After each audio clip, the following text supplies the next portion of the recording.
The Assembly will hear an address by His Excellency Juan Manuel Gonzalez Lourenço, President of the Republic of Angola. I request protocol to escort His Excellency and invite him to address the Assembly.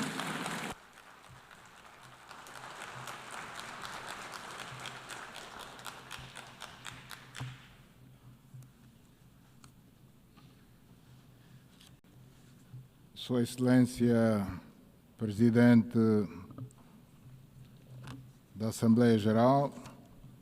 Suas Excelências, Chefes de Estado e do Governo,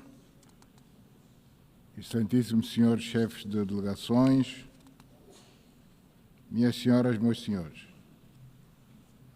Encontro-me aqui perante Vossas Excelências, na minha qualidade de Presidente da República de Angola e na de Presidente pro tempore da União Africana,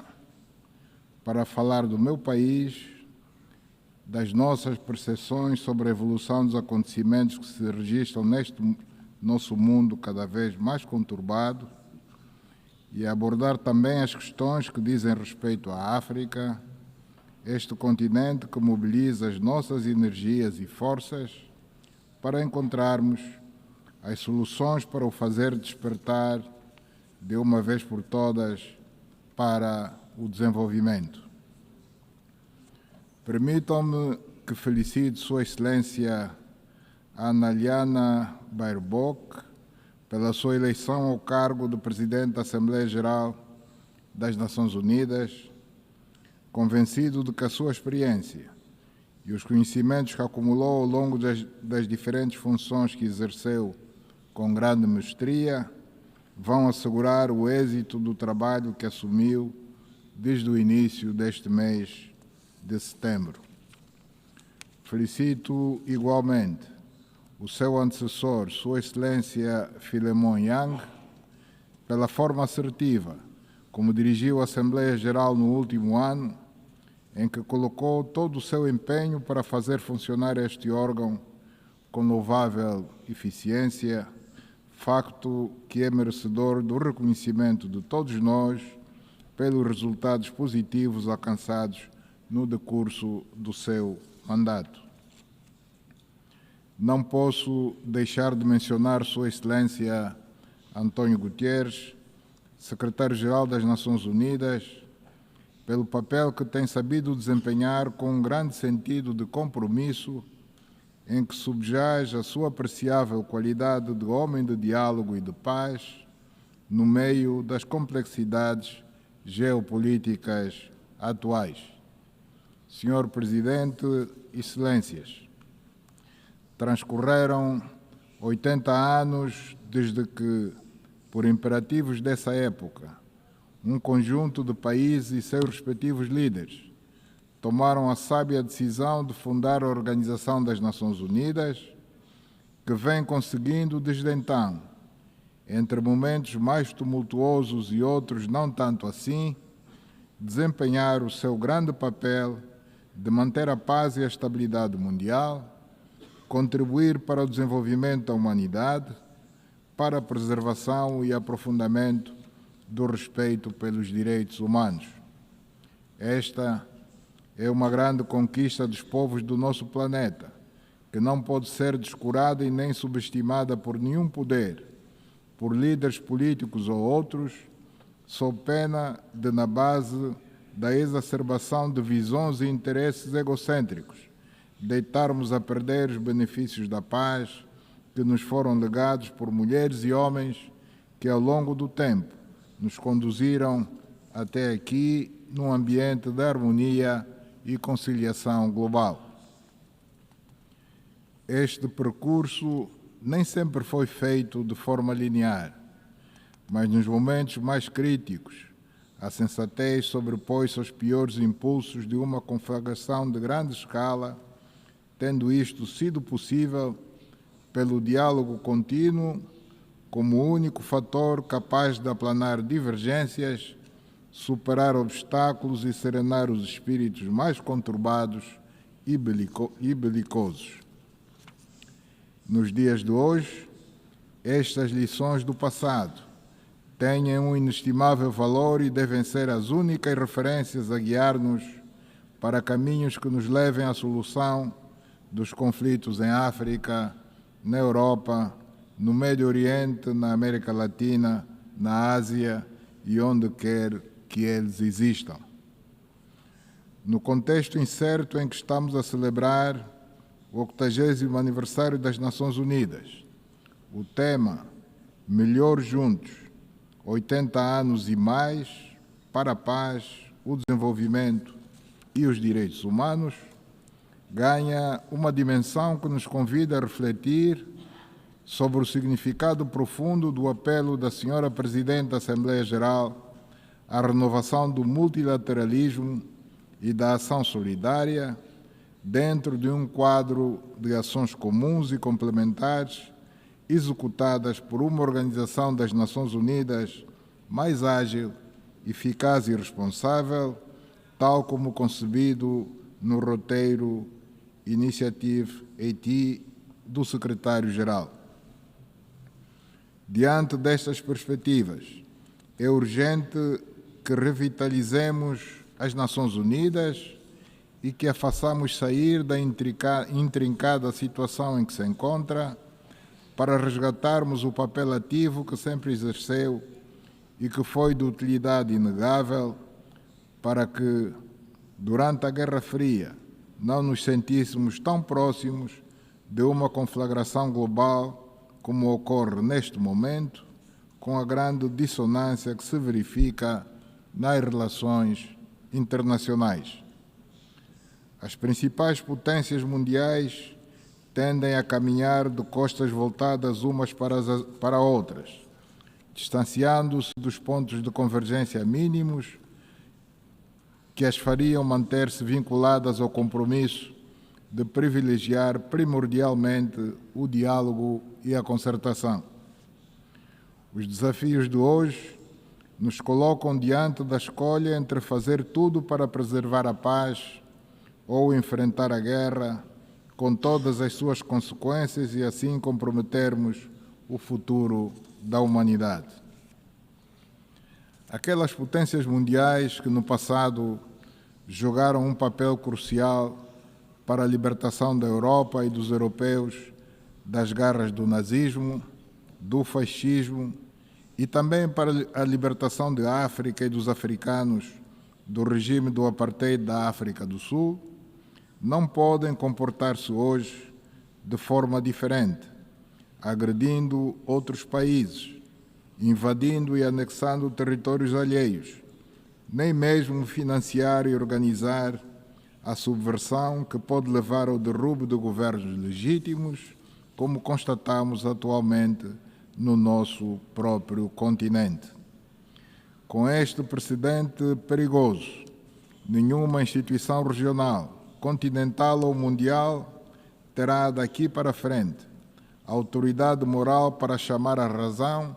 a qualquer Estado violador dos princípios que regem a Carta das Nações Unidas e o direito internacional. Nós, os africanos de países colonizados durante vários séculos, percebemos melhor do que ninguém a importância da paz, por termos de fazer face diariamente à luta para levar alimentos às pessoas,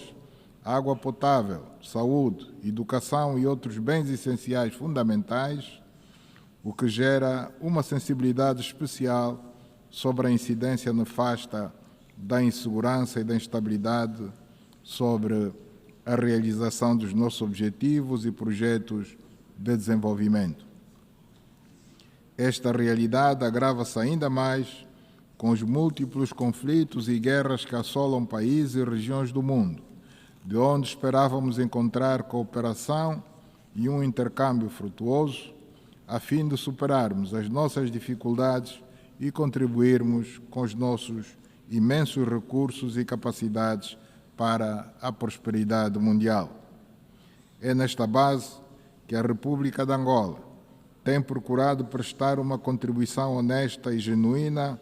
à solução do conflito na região do Sahel, no Sudão e no leste da República Democrática do Congo, relativamente ao qual as nossas diligências criaram um quadro negocial com soluções de paz que, lamentavelmente, não se concretizaram em dezembro de 2024, como era expectável, mas que se mantêm como uma plataforma válida para outros esforços que vêm sendo envidados com o propósito de se pôr um fim definitivo a esse conflito. Senhora Presidente, Excelências, este conflito e tantos outros de que temos memória são, em grande medida, consequência da passividade dos Estados-membros das Nações Unidas, que se têm revelado muitas vezes inoperante face às invasões de territórios terceiros e às interferências na ordem interna de países soberanos que ocorreram nestes últimos anos e que, por não terem merecido uma reação firme, inflexível e assertiva, tornaram-se em factos consumados, que estão no epicentro das grandes tensões que se vivem atualmente no mundo. As consequências disso estão patentes aos nossos olhos, no Médio Oriente,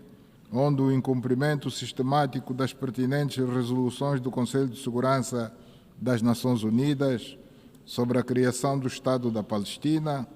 mantém aceso um conflito que se agrava todos os dias e que parece não ter um fim à vista face à desproporcional e violenta ação de resposta e retaliação de Israel,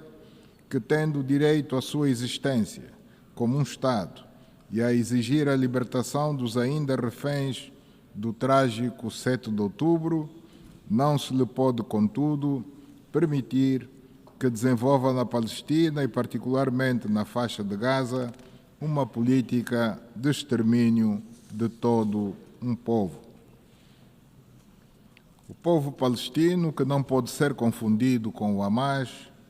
porque não há povos e muito menos crianças terroristas, tem exatamente o mesmo direito a um Estado independente e soberano, onde possa fazer valer a sua cultura, cuidar do seu futuro e abrir perspectivas previsíveis e seguras para a sua juventude. As preocupações em torno deste conflito assumem uma escala ainda maior diante do silêncio, das hesitações e das reações tímidas da comunidade internacional, que parecem legitimar a expansão da guerra para os países da região, corroendo inexoravelmente a autoridade das Nações Unidas. Nada pior do que a exclusão da delegação da Palestina a este fórum, onde teria o direito de fazer ouvir a sua voz como Estado-membro à luz dos termos do acordo de sede. A não garantia da presença do presidente da Autoridade Palestina nesta Assembleia Geral emite um sinal muito negativo, pois encoraja a continuação do genocídio a que todos assistimos impotentes e impunemente, adia a resolução do problema e complica os esforços que vêm sendo envidados para se pôr termo a esse intrincado conflito. Condenamos veementemente esta posição unilateral, contrária aos princípios que regem as Nações Unidas, da mesma forma que apelamos ao levantamento sem condições do injusto e prolongado embargo contra Cuba, que tem consequências graves sobre a economia e as condições de vida do povo cubano, que luta diariamente para resistir a uma punição que é rejeitada pela comunidade internacional. Cuba, que desempenhou um importante papel na luta dos povos africanos, que levou ao derrube do regime racista e desumano do apartheid na África do Sul e que, por este facto, foi parte signatária do Acordo de Paz de Nova Iorque, de 22 de dezembro de 1988, que trouxe a liberdade ao povo sul-africano e levou à independência da Namíbia, não pode ser considerada de forma arbitrária e unilateral como um Estado patrocinador do terrorismo à luz das relevantes resoluções das Nações Unidas. este modelo de atuação de um pequeno grupo de países que não se ajusta aos padrões de convivência global minimamente aceitáveis está na origem das sanções unilaterais e subjetivas aplicadas também ao Zimbábue e à Venezuela, que nenhum outro resultado produz que não seja o sofrimento das populações, que num ato de elevado patriotismo acabam por se unir em defesa das suas nações. Senhora Presidente, Excelências, a autoridade desta nossa organização, que tem como fonte a Carta das Nações Unidas e o direito internacional, deve ser resgatada com urgência, sem narrativas que deixem sobressair a lógica de dois pesos e duas medidas, para que se busquem soluções justas para a guerra na Ucrânia,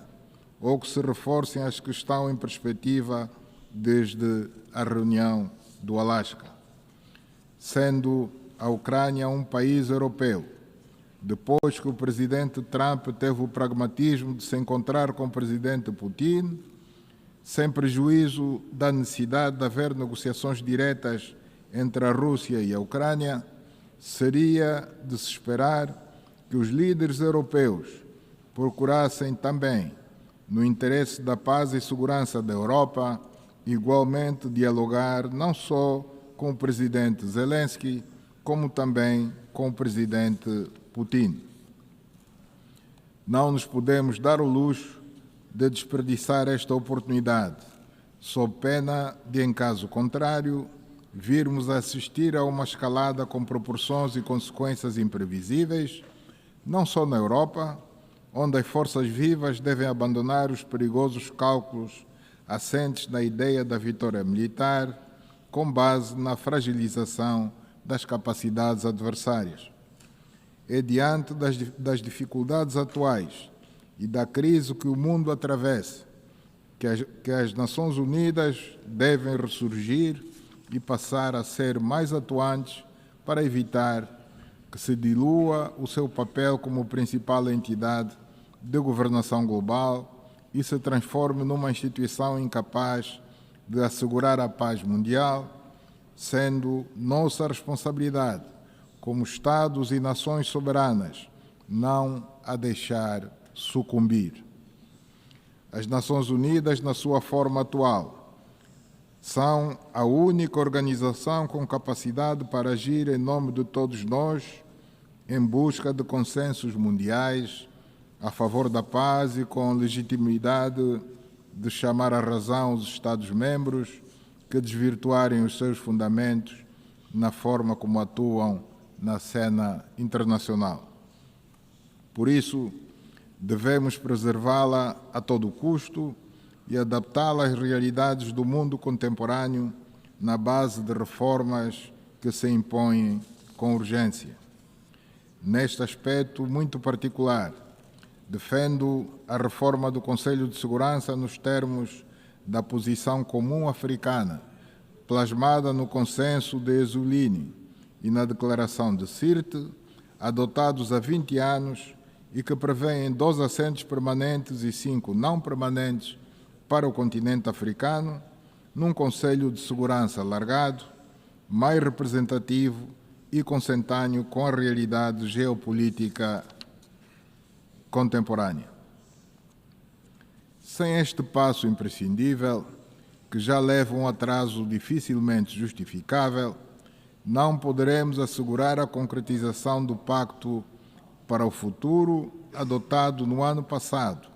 o qual reconheceu a necessidade urgente de se dotarem as Nações Unidas de um Conselho de Segurança mais democrático e equilibrado. Este pacto tem a virtude de se constituir numa grande oportunidade para se revitalizar o multilateralismo, tornando-o mais abrangente, para funcionar como uma base de sustentação alargada de discussões a respeito dos temas sensíveis do mundo atual, de que destaco, dentre outros também relevantes, as questões sobre o financiamento para o desenvolvimento e o desafio climático.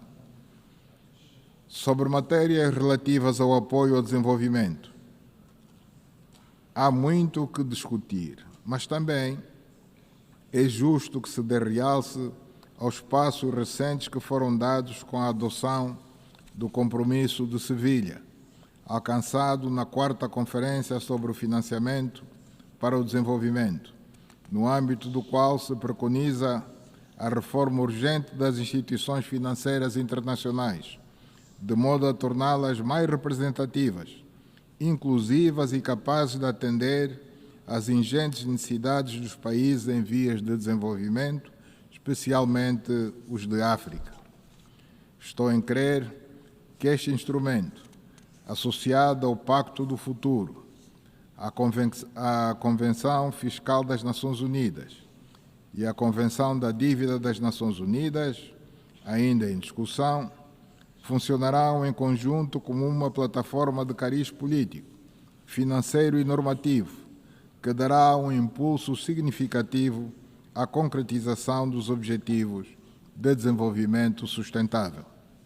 Senhora Presidente, Excelências,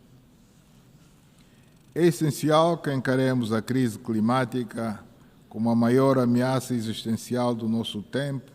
e perante a qual só atingiremos resultados agindo juntos, coordenados e solidários. À luz do agravamento contínuo do aquecimento global e das catástrofes naturais, cada vez mais violentas e frequentes, tornou-se imperioso que as nações que mais benefícios tiraram do desenvolvimento industrial e econômico no passado assumam hoje plenamente a sua responsabilidade histórica, garantindo, num gesto de justiça climática, financiamento adequado, transferência de tecnologia e apoio à adaptação e mitigação para os países em vias de desenvolvimento. Os países que têm uma participação residual nas emissões de gases de efeito de estufa são os que enfrentam de forma desproporcional e praticamente sós os impactos das alterações climáticas, do aquecimento global e dos seus efeitos devastadores sobre a agricultura, a segurança alimentar e a saúde pública. Perante tais evidências e as responsabilidades que daí decorrem, Angola mantém-se comprometida com o Acordo de Paris e com a implementação de medidas de adaptação e mitigação alinhadas à Agenda 2030 das Nações Unidas e à Agenda 2063 da União Africana, que consagram o consenso sobre a mobilização de financiamento climático previsível e acessível, destinado a garantir uma transição energética justa e capaz de proteger as comunidades mais vulneráveis. Esta temática transversal, que exige uma postura de responsabilidade cada vez mais acentuada, quer no âmbito das agendas públicas, como na das grandes corporações industriais, merecerá a devida atenção na Cimeira sobre o Clima, COP30, a ter lugar proximamente no Brasil, que acolhe pela segunda vez um evento desta magnitude, ilustrando bem o compromisso e o engajamento deste país com as questões ambientais. No ano de 1992, no Rio de Janeiro, inaugurou-se a Convenção Quadro das Nações Unidas sobre Mudanças Climáticas, o paradigma que se revelou de grande utilidade para discussões cada vez mais profundas que se mantêm até hoje e que seguramente, na conferência que se avizinha, nos permitirá a todos dar mais um passo em frente neste longo caminho que teremos que percorrer para atingirmos os grandes objetivos sobre o clima almejados pela humanidade. Excelências, envolvidos 80 anos desde a fundação das Nações Unidas e após o fim da Guerra Fria, a nossa expectativa era a de que estivéssemos a viver num mundo sem incertezas atuais e não tão perigoso quanto observamos nos dias que correm. Vivíamos até o ano de 1991 num contexto de uma acentuada divisão entre dois blocos ideologicamente opostos, que oferecia, no entanto, um quadro de leitura mais previsível e menos suscetível de deslizar para uma confrontação de grande escala. Esta retrospectiva não nos deve remeter para a ideia de que a estabilidade mundial só é possível num quadro de rígidas divisões, seja de que natureza for, mas sim para a construção de um quadro de equilíbrio de interesses e de preocupações partilhadas sobre matérias respeitantes à segurança global, capaz de gerar a complementaridade e convergências de todo o tipo num ambiente de multilateralismo que será a única via capaz de nos salvar de uma verdadeira hecatombe. Com estas palavras, agradeço a vossa atenção. Muito obrigado. On behalf of the Assembly, I wish to thank the President of the Republic of Angola,